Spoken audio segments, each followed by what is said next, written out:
Un inno alla vita, un inno alla comunità. Prato della Valle torna ad essere il cuore di Padova domenica 8 febbraio con il grande carnevale organizzato dal comune. Ci saranno 11 grandi spettacolari carri allegorici accompagnati da tantissimi figuranti, sono carri che arrivano dalla provincia di Padova e anche da fuori della provincia di Padova.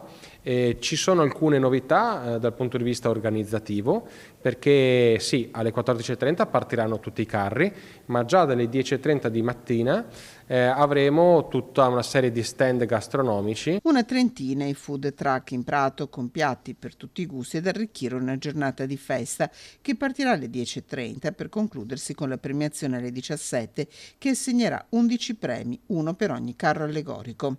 Se carnevale è maschera, scherzi, ironia, un'attenzione particolare quest'anno sarà riservata anche alla sostenibilità ambientale e alla solidarietà. Già da sabato 7 febbraio e poi per tutto il fine settimana lungo di carnevale torna il trenino nel centro storico Prato della Valle. L'8 febbraio sarà chiuso al traffico con varchi di accesso che permetteranno l'ingresso di 30.000 persone.